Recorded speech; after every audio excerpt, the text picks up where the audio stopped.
Hi అండి, welcome back to my channel.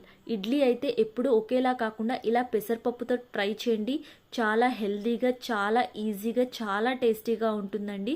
So first అయితే నేను బ్యాటర్ ఎలా ప్రిపేర్ చేసుకున్నా చూసేద్దాం రండి.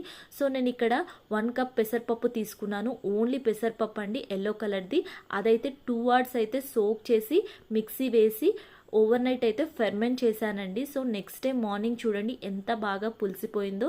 సో మీకు వాటర్ కావాలంటే వాటర్ యాడ్ చేసుకోండి. ఇక్కడ నేను సాల్ట్ కానీ సోడా పొడి కానీ ఏమీ యాడ్ చేయట్లేదండి. సో కన్సిస్టెన్సీ చూడండి ఇలా అయితే ఉండాలి. సో ఇలా కన్సిస్టెన్సీ ఉంటే మనకి ఇడ్లీలు కూడా స్మూత్గా ఫ్లఫీగా వస్తాయండి. సో నేను ఈ బ్యాటర్ అయితే ఇడ్లీ ప్లేట్స్లో అయితే ప్లేస్ చేశానండి.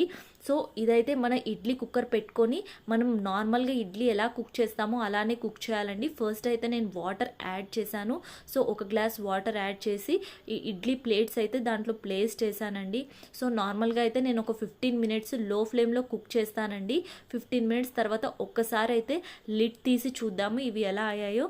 ఇవి చూడండి ఒక్కసారి ఎంత ఫ్లఫీగా, ఎంత స్మూత్గా ఉన్నాయో.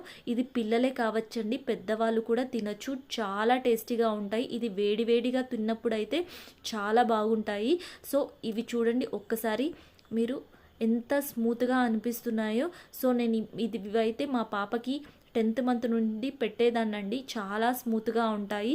సో మీకు ఈ వీడియో నచ్చితే ట్రై చేయండి. ట్రై చేసి ఎలా వచ్చిందో కమెంట్ బాక్స్లో కమెంట్ చేయండి. Thank you.